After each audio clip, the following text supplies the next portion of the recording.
another episode of Deployed. Really, really excited over our guest today. Before I get into that, for those who don't know me, my name is Michael Kieris. I'm a real estate investor and fund operator. Over the years, I've worked with a wide range of investors who have built success in very different ways. Business owners, professionals, and operators, many of whom eventually ask the same question: is there a smarter way to deploy capital, especially retirement capital, outside of the stock market? On Deployed, I'm not here to pitch. I'm here to understand how successful people think about capital risk and long term decisions, and to explore how tools like the self directed IRAs may fit into that thinking. Today, I'm joined by Carlos Parks. How you doing, Carlos? I'm outstanding. How about yourself? Always good, man. Thanks for asking. Thanks for asking. Okay. So Yeah. let's jump right in. But before we get into investing and talk about that, I like some context. Where did your path of success kind of look like? Well, it's very non-traditional. Um, where would you like me to start? Because this could go. I don't have the traditional path to, I guess you could say, success. Yeah. Single parent home. Like a lot of us, I grew up in a single parent home in Virginia. I'm from Goldsboro, North Carolina, and at some point, I got involved in the streets. And as many of my colleagues, my street entrepreneurs, I got involved in the streets, man, and it didn't end well for me. I found myself serving a 30-year prison sentence in federal prison, and that was kind of where my path changed. My trajectory was to 2026 release date. This would have been my release year right here. But Wow. fortunately, I won my appeal. And I've been home now 10 years. July 1st will be my 11th year home. I came home July 1st, 2015. And I won my appeal, and it reduced my sentence from 30 years to 20 years, which is still a substantial amount of time. And I did 17 years on that 20-year sentence. And during my time of incarceration is where I guess I had my light bulb moment, when I realized that I was not the best drug dealer in the world, and that I had to try, I had to try something else, right? And I got a greater understanding of money while I was in federal prison. Ironically, there are some very rich individuals in federal prison, I'm not some surprised. very wise minds, a lot of guys who were incarcerated for white collar crimes, which is what we call, type of embezzlers. They are geniuses. So they are inside of federal prisons right now because they may have embezzled millions of dollars right off of the stock market or however they did it, right? And they're inside teaching financial literacy. They're teaching, how to go about it the right way. So we had some excellent teachers inside to teach us about money, um, ironically, but that's where my path to success started, was in failure. Yeah. Oh, listen. Fell forward, fell fast. Yeah, yeah. Interesting role. I would love to learn a little bit more. So, once you got out, what did you aspire to do? Like, what did the role look like once you got out? What was that like? Oh man, I had many aspirations. Some of them realistic, and some of them a lot less so. I I thought I was gonna invent things. When you're in prison and you got all of this time on your hand, you're constantly thinking, right? And you think I had all of these ideas, and I was journaling before I came home. So quick one, right? When I won my appeal, remember I had 30 years. So my mindset was thinking long term. I still had more time to do. When I won my appeal, it made me shorter. I had 5 years to my release date because I won my appeal after 12 years of incarceration, right? So all of a sudden, my release date changed. So I got to start thinking going home and stop thinking survival. In prison, it was all about surviving, right? Thriving while you're in there. And now I'm thinking about, oh, I'm short. What am I going to do when I get out? So it wasn't the whole 17 years that I thought about my reentry. it was the last 5. And once I got focused, um, everything changed.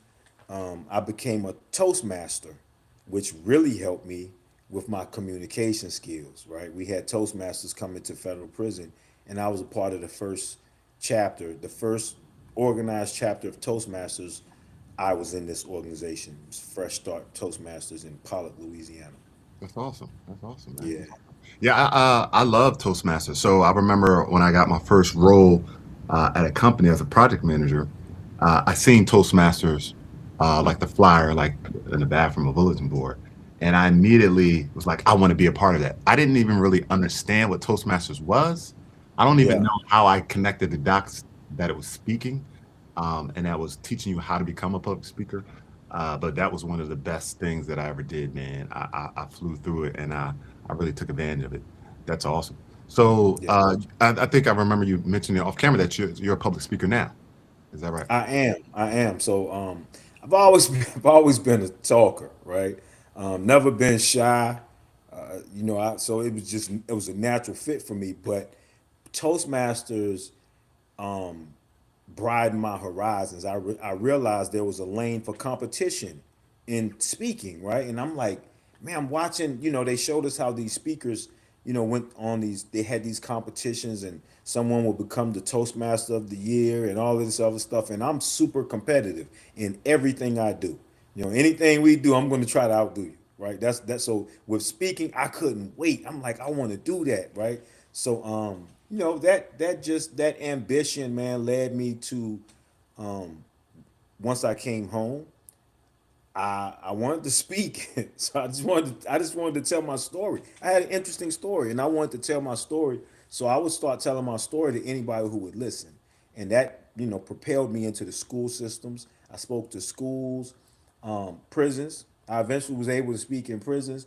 But what really changed me as a speaker was, I don't know if you're familiar with individual who was my business mentor. His name was Joe Dudley Sr. Joseph Dudley Sr. Joe Dudley Sr. was the founder of a hair care line called Dudley Products. He Okay. came up under Mr. Fuller, and Mr. Fuller was like the mentor to Mr. Dudley, to Johnson's products, Okay. Yep. to Mary Kay. Yep. All of these people came up under Mr. Fuller, and my mentor was a speaker. He had given over 30,000 speeches. He was making 36 million a year with his company. Had like a 500-man sales force selling his products door to door across the United States. And he was the one who changed me. I started going to these mastermind meetings at his house in Kernersville, and these mastermind meetings would just they blew my mind, right? And I learned that this is where Les Brown would come speak, right? There were all of these guys, and they would speak, and it blew my mind. So we started what we called the Dudley Eagle Speakers Bureau, and from that, I was just so proud to be a part of it. And it was a speaking competition that we held like every other week at Mr. Dudley's mansion, right? And I was a part of the first one, and I won second place. There was three of us, and the two young ladies I was in, one of them did won third place. She's a mayor now in North Carolina, and Okay. the other one is working. The one who beat me was Sharon. Sharon Withers beat me, and Kia Anthony was the one that won third. I was in the middle, and Sharon is now over like something students at Winston Salem State, in Winston Salem, North Carolina. But I've changed my LinkedIn profile and put on my LinkedIn. I was working at Keller Williams at the time. I was a real estate agent. Just became a real estate agent, but I was just so proud to be a speaker with Mr. Dudley's organization that I changed my profile to speaker at Dudley Eagle Speakers Program, right? Dudley Eagle Speakers Network. And the following day, I got a message inviting me to speak to do a TED Talk. Get out of here. That's The amazing. following day, That's they amazing. asked me if I wanted to do one. And I'm like, absolutely, I want to do it. So So I did my TED. you're a TED Talk speaker. Yeah, I did a TED Talk in 2020. That's awesome, man. Yeah. That's amazing. That's amazing. So, yeah, I want to talk more about that, and even off camera, I want to stick to our goal here in educating our audience on how Okay. successful entrepreneurs think. As you became more successful, how did the way you thought about capital evolve? Okay. So that is perfect. So the mastermind meetings we had in Dr. Dudley's basement in his mansion, right? We had guest speakers come in from everywhere. Like Dr. Dudley is he is a well, he's passed now, right?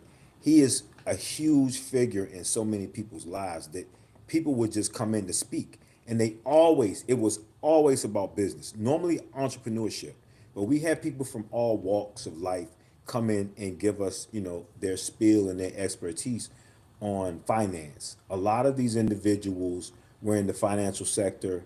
They were lenders, and they were estate planners, a little bit of everything, right? We had all types of speakers come in. And that's where I became familiar with these IRAs and these self-directed IRAs, and we learned about trust, putting everything into trust, and how trust works to shield your personal stuff and keeps you out of what is it?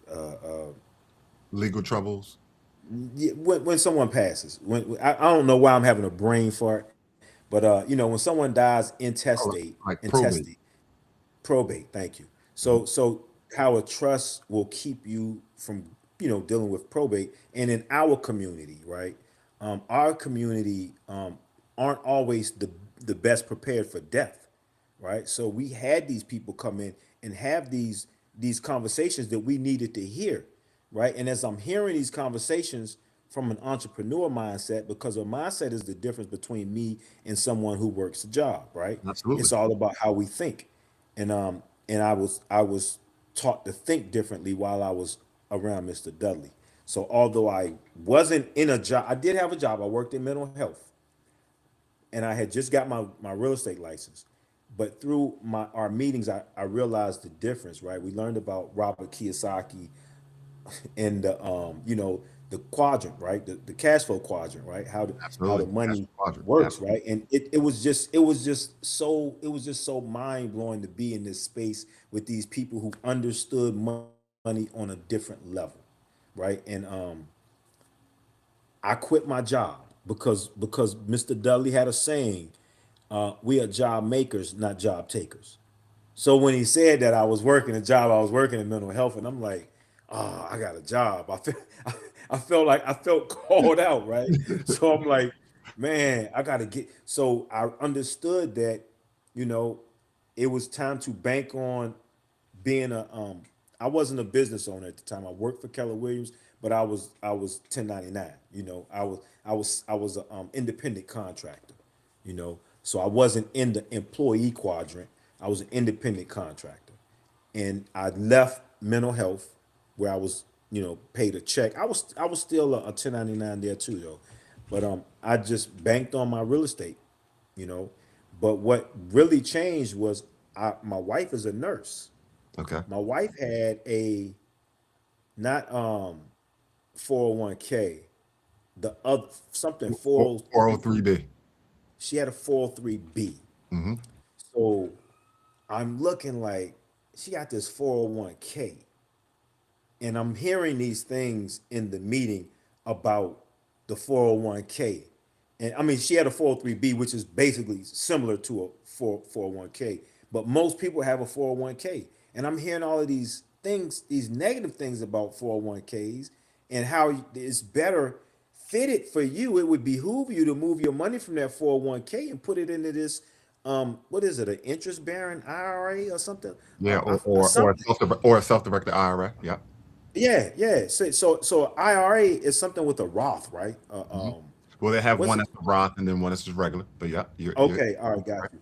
As I learned these things, right, I taught my wife, right, and eventually we were able to sit down with a young man I met named Sean Ham, and move her money from her 401k into an IRA.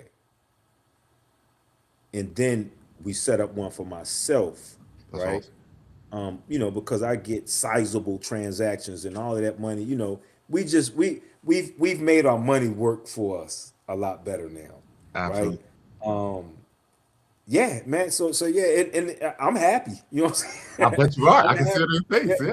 Yeah. yeah. I'm happy, man. Yeah, like I can't complain, right? I can't complain. Like I, I'm extremely satisfied with where we're at now. And I can imagine how powerful your speeches are, right? Because Yeah. listen to what you've gone through, right? Someone that was doing some things that you probably weren't the most proud of, right? Ended up in a Oh, spot that absolutely most not. people would Yeah. probably count you out.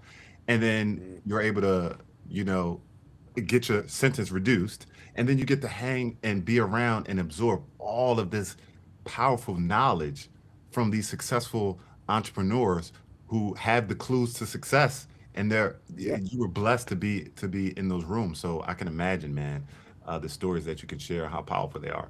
um, what do you think separates people who accumulate capital from those who actually like deploy it well? The mindset is how they think. It's a simple. It's just how they think, man. Like and sometimes if like this is where communication comes in, right? You have to be able to paint a verbal picture for people so Hmm. that they understand it, right? Hmm. Because it can be a lot to swallow for some people. But if you are skilled in the art of communication, you can paint the picture for them so that they can't miss your meaning. They can understand it, right? And then you have to help them to get over the fear, right? Because there's fear with change. There's fear with change. There's fear with trying something that you're not told about. They don't talk about this in school. I Mm. never heard about an IRA when I was in school, Nope. right? Never heard about it. All I knew about was working.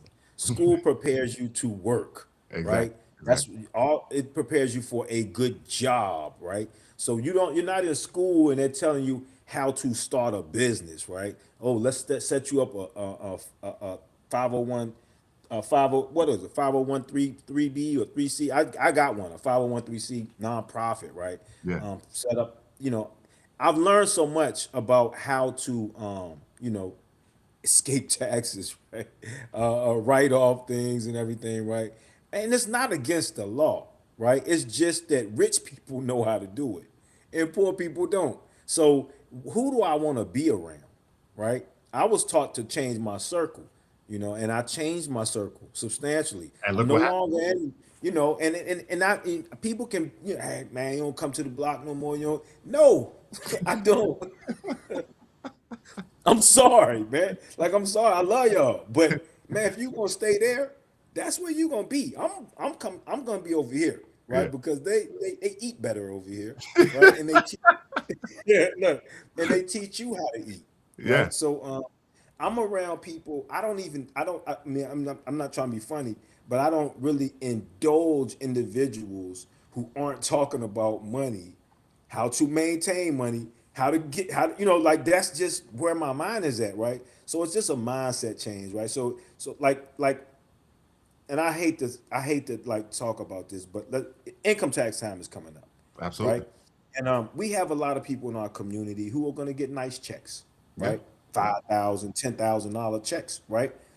Back from income tax, right? I'm not one of those people, Me right? neither. So, Yeah. so we pay money. Yeah. So when you get to a certain point in life, right? You owe them. At the end, I can write off all I want to. If I break even, I had a good year. You You had know a what I'm saying? great Like year. You did it right. Absolutely. that's the goal. If I can just break even, if I don't have to come out of pocket with anything, right? So I look at the way we think, right? And the community that I left from, right? I'll say that. The community that I left from, because I was part of that. I'm from the hood. You know what I'm saying? I'm a PJ boy. I stayed in all the projects. You know what I'm saying? So it is what it is. I'm no longer there, right? But that's my community. That's used to be my community, right? And the way that the young ladies think, the young men think, they're gonna get that money and they're gonna go buy a house, a lifetime supply of crab legs. They gonna Mm-hmm. go. They gonna go to Jamaica. they gonna take. They gonna take a little trip to Jamaica. A few of them gonna go get butt lifts. Uh, You know what I'm saying? Like so they thinking about spending that money. yeah, I was taught by my mentor to make your money work for you, yeah, right? So once I learned that simple logic, right? Making your money work for you, it changed my life.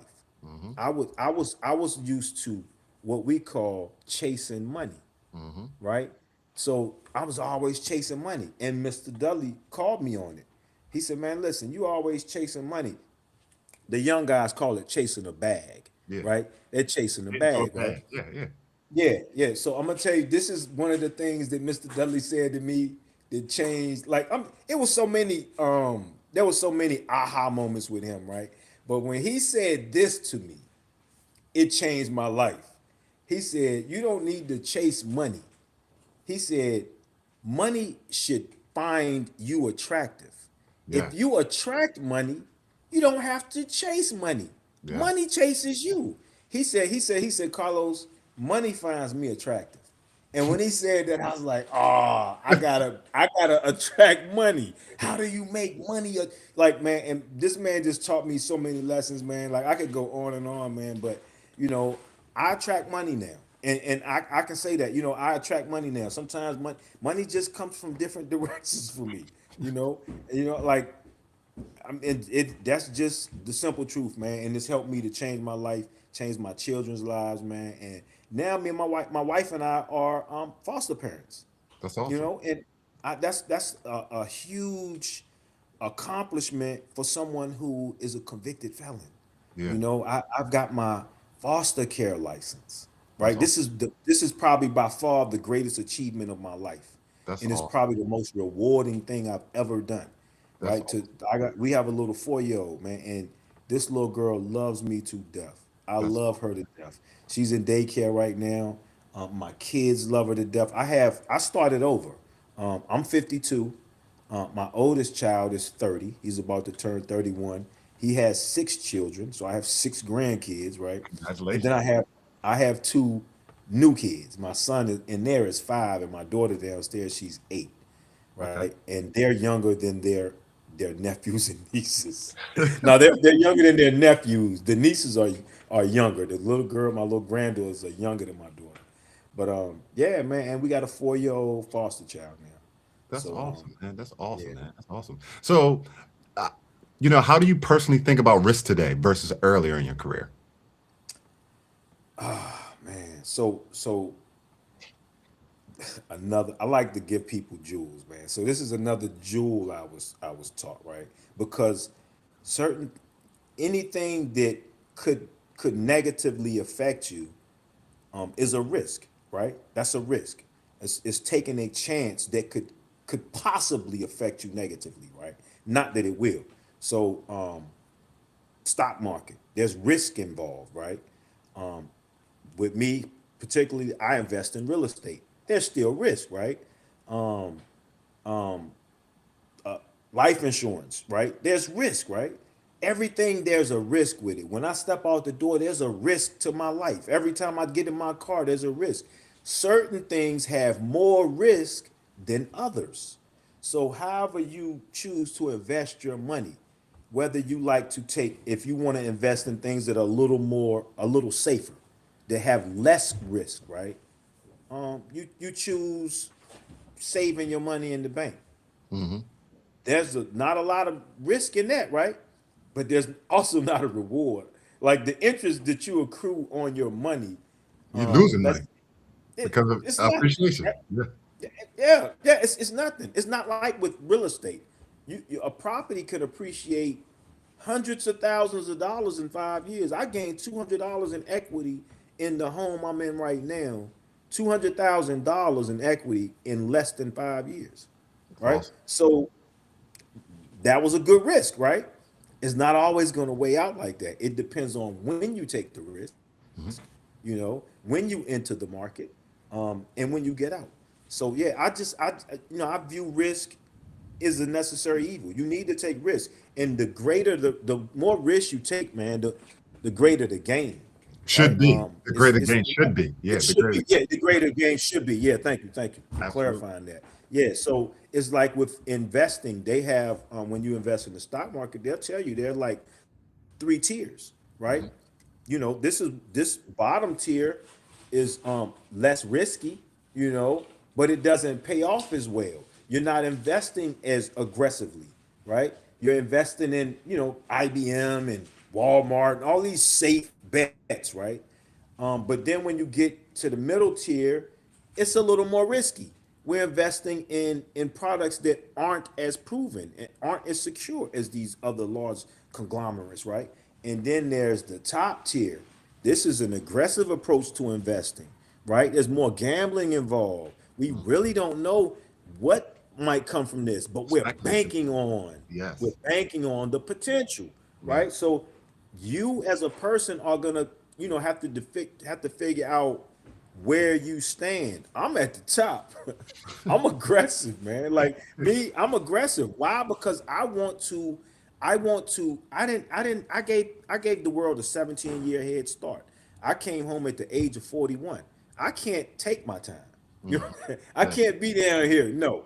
I need to catch up, right? Mhm. And I need to surpass. I don't want to be middle of the road I in love it. anything, right? I So love it. depending on who the person, I mean, some people, man, like if you've been out here and you've been working a job for 30 years, you can take that bottom, be safe, I guess, but why? Mhm. Why? Like I just don't see it, man. They say if you never took a chance, you never had one. Mm. I like that. I Yeah. like it. I Oh, like I it. loved it. When I I love first heard it, I don't know who I borrowed it from, but I borrowed it, right? it. They say, man, listen, if you never took a chance, you never had one. And I'm So gonna take that one as well. I'm gonna take that one as well. man, Carlos, that's yours, man. That's your I love it. So what role does yeah. liquidity play for you now, right? And What how road is what? liquidity play, and how important is Okay. predictability? Well, liquid, liquidity for me is liquid assets, right? If you're talking about, I need liquid right now to increase my portfolio, right? Hmm. I want to purchase a little small shopping mall, right? And in order to do that, I need the liquid capital in order to pay the closing costs and the down payment, which is going to be around 80,000, right? I have it in a rental property. So I need to sell my rental property or pull some liquid out of it, right, in order to increase my gain with this larger purchase. So what role is it? It's important sometimes, but as long as you have assets, you have access to capital, and you can always liquidate your capital in terms of real estate. I don't know about as far as life insurance policies, right? You have access to capital there too, right? With certain policies, however it's set up, right? Like with the IRA, right? I don't remember or recall how you can borrow from it, right? Or you might there might be a penalty imposed. I don't recall, but that's your money. You Yeah, know, you that's your money. You can touch your money if you absolutely need to touch your money, or you can borrow against your money, but right? with Just zero. like with a property. Yeah, Just like with a property. I can borrow against my property and get the money to fund myself in the purchase of this larger property. I like it. I Is like it. was that close to what you would? No, no, absolutely. Yeah, you were giving me an Okay, example of how liquidity plays in what you're doing right now. That's exactly what I was asking. At this okay. stage and where you are there any investments that don't really interest you anymore? I know you mentioned you predominantly play in the real estate space. Has that changed over time? Like, did you used to invest in other things, or has it always been real estate?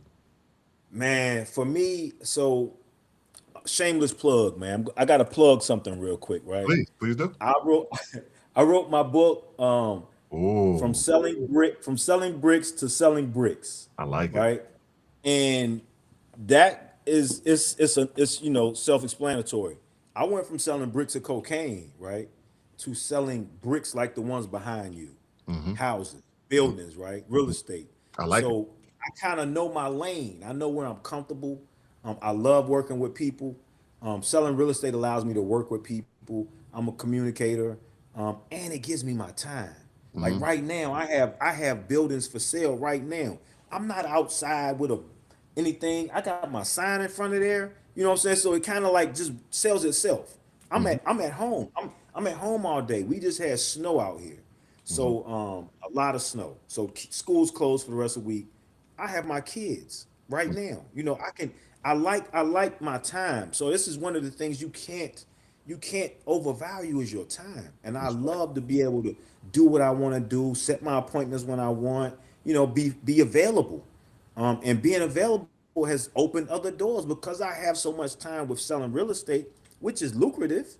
It just doesn't demand a lot of my time. And I can do that from home. I have an office, probably about 2 miles from my house. I never go. I might go to my office probably 2 times a month max. Like I'm set up at home. I don't have to go to the office. The office is for my agents. Yeah, So it just you can't certain things you can't get back in the security, when you have your things in line and you have everything. Oh man, it's just so liberating. that's It's liberating. liberating. Absolutely, Yeah. absolutely. I love it, Carlos. How do you decide when something is worth your attention? Man, to be honest with you, like everything has my attention initially, right? Initially, it everything has my attention, but I'm very quick to determine if it doesn't make money. If not, no, no, I'm gonna take that back. I'm gonna take that back because it's not always about money for me, right? So for me, I'm an empath. So I naturally feel for other people. If you're going through something and you tell me, man, you just put that on me now, So Mm, because I'm an empath, things fall in my lap, and once I have knowledge of it, of what's happening, I have to do something to help. Man, I didn't say this, but I'm also the director of communications for a television network. It's called Fifth Sun TV. We host podcasts like yours. We're okay. on Roku. We have an app, and we're new, right? So I'm also an adjunct professor. I teach reentry for Durham Tech, which is in Durham, North Carolina. I Okay. teach in a prison. I Okay. teach in a prison. I teach Orange Corrections, right? I do a little bit of everything. I wear a lot of hats, right? I'm on a couple housing teams, um, on board of directors in Winston Salem, uh, the Twin City Housing Commission, and the Happy Hill Neighborhood Association, right? And all this is because I have the time. Yeah. And then I also speak. I also speak for free, right? At a local halfway house. I speak to guys coming home from incarceration. Hmm. I do a little bit of everything. I mentor guys. I mentor girls. I mentor kids. Man, I do everything I can because I feel like I owe, right? Mm, I feel like I owe. If you've done damage to your community and you really want the universe to forgive you for what you did, you give. You mm, give. So mm. I don't just make money. I do that. I make money. I love money, but I love giving as well. I like So that. I'm not a philanthropist because I don't have that type of money. But Mm, if time is, I mean, if my time is a measure of what I give, then I'm a philanthropist. You mm, know. mm. Thanks for sharing that. I want to switch gears a little bit to the retirement accounts and mainly the self-directed IRA. I know you mentioned you know a little bit about it, and being in that Mhm. room, I know you've came across so much more than most people would ever hear in a lifetime when we're talking about some of these non-traditional ways, right? That's the cool thing Yeah, about being in the absolutely. room and changing your mindset. You learn about these non-traditional ways of things that you can do things. Before our conversation, did what was your mind, or what did you think about like retirement accounts? Did you think that they had some type of limitation? I know you mentioned you was taking some of that information and educating your wife. Can you share Yeah. some of the things that debunked some of the things that you were learning once you started learning about it? So to be honest with you, because I never worked. Well, when I was a kid, I had those little summer jobs. I worked at I had like two jobs in my life, right? Before I got involved in the streets or whatever, right? So I didn't really know much about retirement. I knew it was about working and over the time you work and they give you money when you retire, when you stop. I didn't know where the money came from. I didn't understand retirement until I got older. And that was through looking at my wife's retirement and how she was so proud of her full 3B. What is it again? Yeah, 403 Something B. like that. Yep. Yeah, she was proud of that, right? Because whatever she paid into it, they would match, right? Hmm. And I thought that was cool, right? Yeah, I'm it like, sounds okay, they cool to match. everybody when you first hear it. Yeah. It's exactly right. It sounds cool, right? But as I became more educated, man, in that basement, man, when we had these, I would be in conversation. I would be in these speakers would come in, and I would just wish my wife was there. I'm like, oh man, why you ain't come? They was talking about because it took a lot to kind of change how she thought about her 403B.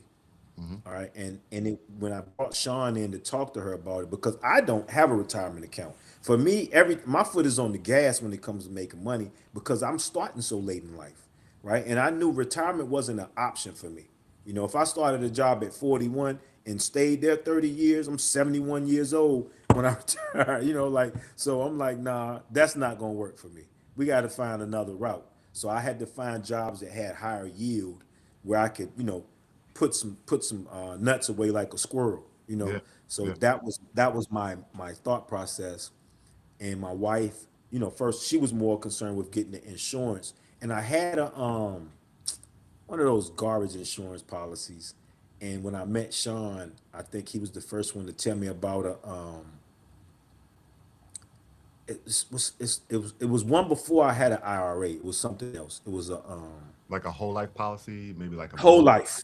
private Whole life. life. It was whole Yeah. life. So I started there. I started from whole life, right? I felt okay, this is better. I'm whole life. And then I started hearing, hold up, there's things out here better than whole life. And that was when we started talking about the IRA and the Roth. Um, I can't remember. It was a lot. I can't remember the names of them. I remember the IRA. Yeah. Now, I and with remember the, the IRA. with when you first heard self-directed, right? Because it's a self-directed IRA. Uh-huh. Did any questions or concerns come up? No, it was pretty self-explanatory. Like I'm a wordsmith. So self-directed, I'm self, right? That means I'm directing how my money is invested and how it's used, right? So yeah, it was Absolutely. self-explanatory for me, but that's not going to be the case for everyone. So Absolutely. it will still go over some people's heads, right? Absolutely. Absolutely. As opposed to the other one. What's the other types of So, IRAs? so the other one is your traditional IRA or your Roth IRAs. Okay, And what happens got you, is got you. a custodian like a Fidelity, which is usually Uh-huh. tied to like your 401k, they'll position it that way. And sometimes they will even call it self-directed, but it's really not. The difference is what you can invest in. We call them alternatives. Like I just learned that Okay. you can buy Arabian horses, right? You can invest in a film, right? Someone that can invest in your channel using their self-directed IRA. But if they have a Wow. traditional Roth, they Yeah. cannot. Right? That's primarily the stock Okay. market. Yeah, yeah. Got you. So, Got you. so, Got so you. that's my Okay. goal is to really help people understand, like, and then not we didn't even get into the tax benefits, right? And I'm sure you learned a Oh lot yeah, absolutely. Yeah. why you start Yeah. to leverage things like your whole life policy, right? You can leverage your whole life policy similar to some of these investment vehicles. Understanding that and all of the things that you've learned being around all those amazing people, do you think more successful people would use these types of tools if they understood them better? Absolutely. Absolutely. And they will understand them better when they get around people who are employing these tactics, right? Then Yeah, they'll see, like, you'll feel like, left out if you're not doing something that these successful people are doing. yeah. Like, this is kind of pretty much me. When I got in these circles and I realized, like, I'm the oddball. Hmm. Like, I'm not doing you. These people they made it, normal, Yeah, but I have been with people who are still paying $20 a month for insurance. This yeah, this insurance man that comes by every month getting $20 a month. And they doing GoFundMe's when someone passed. yeah. This is what I was, normally around. So when I changed my circle, I changed my reality. And yeah, yeah. And your So mindset. I really, yeah. Good. I'm sorry, I cut you off. Nah, nah, go ahead. I was just I was going to say saying. to your point about being around those people and your mindset changing. That's why they say, you're there. Sometimes your income is the average of your five best friends, because what they're really saying is it's who you're Absolutely. hanging around. And to your Yeah, point, that's how it absolutely. really happens. It's not that, it's some type of magic. It's like you're seeing these people around you doing something, and you're like, oh shoot, why am I not doing that? Like I'm Yeah. seeing them doing it. It's constantly confirmation. It's confirmation bias. Like this can work. This is what people do. It's normal. There's some risk here, but as long as you know what you're doing, you can Yeah. execute it too. Um, so you mentioned that you invest in real estate. I want to ask you this question: why do you think that retirement accounts align well with like passive investments, especially in like real estate? Um,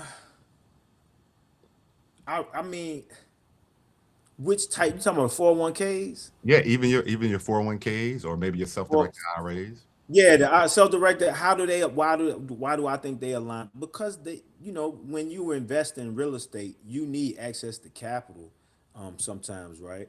And if you can always pull from that IRA, utilize the capital, do what you have to do, and replace it, right? It's yours. It's like you're your own bank. So if I need money, I'll go. What I did is I did what we call a HELOC. I took it Hmm. out of my property. I told you I had all that equity. I'm like, okay, well, let me go grab some equity and go do a flip, right? Hmm. I wanted to try to flip thing out. So we flipped the house. It was the first one I had flipped.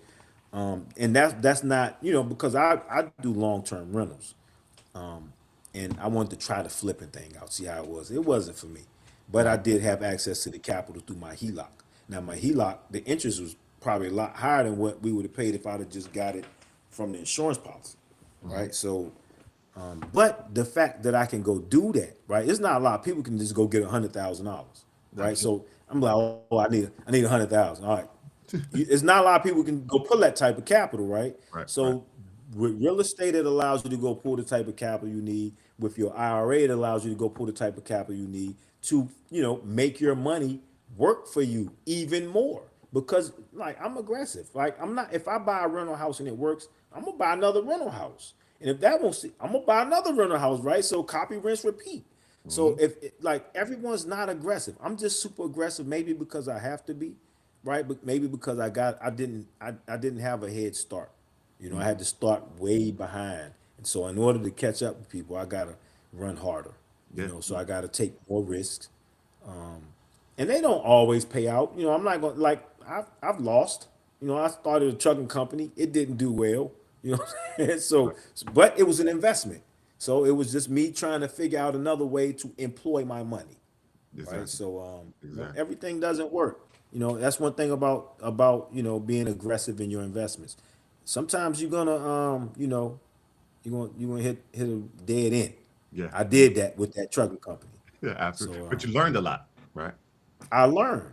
Yeah. Everything is a learn. It's not a loss if you learn, right? Exactly. I definitely learned a lot, Yeah. right? I learned to stay away from trucking companies. So it wasn't for me because they require too much time, Yeah. and I didn't want to put that much effort into it in the first place. I like passive income, Absolutely. you know, Absolutely. and the And, trucking and that, company. that's a great segue. What's a good passive investment look like today? Man, everything I'm gonna say is dealing with real estate. You know what I'm saying? Say it, man. Say I it. can't help it, man. Just I put a can't rooftop. help it, man. For me, a good passive investment, man, is a rental property that pays you 30, 40,000 dollars a year, and you ain't gotta do nothing but accept the checks. Yeah. So Yeah. that's where mine is at, man. I like real estate. But I do have other. I've not, I played around with investing with Bitcoin and all that. But I didn't do Bitcoin. I did another blockchain. I don't remember. I have a little portfolio with that. I don't pay attention to it. Yeah. Me neither. It's probably doing. I don't know. It's probably gaining. Passive is being able to go in and be like, oh, my money went up, right? Yeah. Yeah. Yeah. So I, when you make money while you're sleeping, you can't be mad at that. So yeah, I've tried a few other things. I don't know what's going on with my insurance policies. I know that they are increasing, Yeah. I don't need to go watch them because I'm confident in them. You Right. know, that's something that I don't have to worry about. Yeah. He'll tell me, yo, it's worth this much now. It's worth this. You know, I go back. It's sort of like when you're trying to lose weight. You don't weigh yourself every day, Yeah. right? You wait a couple weeks, man, to go check that scale and see if you got some results. Yeah. It's the same with your money. You don't need to check your account every day. You know, Mm. like, well, not your account, but you don't need to check your investments every day. Give Yeah. them time to cook. You Hmm. know. Hmm. No, listen, don't be shy about real estate, man. I'm a real estate guy too. I like buying holds. I do creative buying holds, and changed my Yeah. life, man. I love them, and Yeah. I'm always trying to get more. So I'm right along with you. Yeah. That's awesome, man. Yeah. What advice would you give someone sitting on a large retirement account who feels stuck with traditional options? Man, oh my God. And this is crazy because there are so many people that I run into that just have all of this money doing nothing, right? Sitting in bank accounts. You know what I'm saying? So what advice would I give them? And it's kind of hard. I will try to be a little bit more euphemistic about it, right? Because I can be blunt sometimes, and it's, these people think they're good. Mm-hmm. So when you have someone who thinks that they're good, they're where they want to be, right? It's hard to show them where they could be better, Mm-hmm. right? Like you're good, but you could be so much better if you would do this. And I Yeah. understand, like they're 70, 80 years old, right? You got an octogenarian and you're trying to explain to them how you can make his million into 5 million in a couple years, right? Yeah. But they just look at the fact that, hey, I got a million. Yeah. So again, like even when they're older, it's even harder to change their way of thinking when they're older, right? So, but if they do, I would suggest that they find a professional. Definitely look into the IRA for especially for that age. That they don't have to take an aggressive track to invest in their money. Let their money just gain more interest for their heirs. Yeah. Yeah. They can't take it. You Yeah. can't take it. But if you could leave $1 million to your family today, that's cool. But what if you could leave them five? You Mm-hmm. know, So I would kind of make them look at not themselves, but at the people who represent their legacy, who they're gonna leave everything to. Like, wouldn't you want to leave them a lot more secure than this? This is cool, but there's no limit to how much you can leave a person. Yeah. Right? They never said, "Oh, you can't leave more than 5 million." You Yeah. can leave what you leave. So yeah, I that's what like I it. would probably tell. What kind of conversations do you think more investors should be having around retirement capital? I don't. You know what? I don't. I think they're having the right conversations. I think they need to be skilled in the art of presenting these. So look, this is what I'm reading right now. Mm-hmm. Success with People, Mm-hmm. right? By Cavett Roberts, right? Yep. And it basically tells you, like the key to succeeding in, with anything. At the end of the day, you're trying to sell yourself, right? Dealing with people. Yep. And the key is communication. To me, the key to everything is communication, and it's not just being able to talk, Mm-hmm. right? Talking is not communication does not start and end with talking. You Mm-hmm. have to be able to listen, right? Mm-hmm. You have to be able to listen well, and it's not just what you're saying, it's how you're saying it. Mm-hmm. So I'm an artist as well. I'm an artist, right? I do portrait art, right? Okay. There are artists on Instagram who killing me in sales, like absolutely killing me in sales, right? But I'm better than them. I know I'm better than them. I'm like, why are they selling so much? Because they package well. They Mm-hmm. know how to market themselves, right? Yes. And I Yes. think that's the same thing in what's I don't finances. What would you call that? In the Financial financial world, financial planners. literacy, financial planners, absolutely. Yeah, yeah.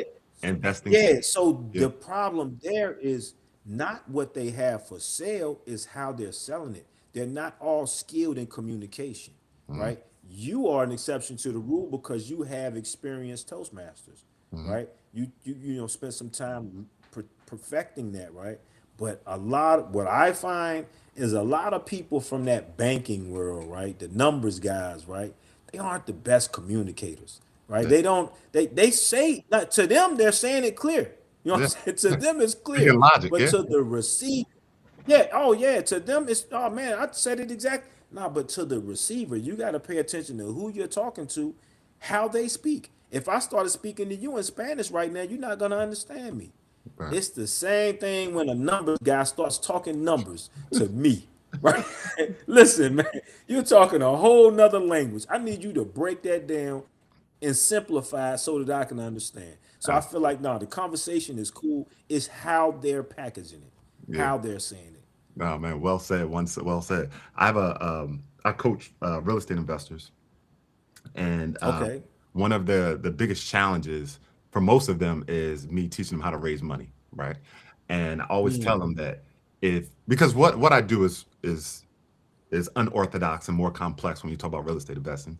But I tell them if you okay. can get good at communicating as if you're talking to my 9-year old, you got it, Yeah. right? You have to Yeah. be able to break it down in layman's terms and meet them where they at. And that's why I've had the little bit of success that I've had. Because like you, like I learned how to communicate, right? How to win friends and influence people.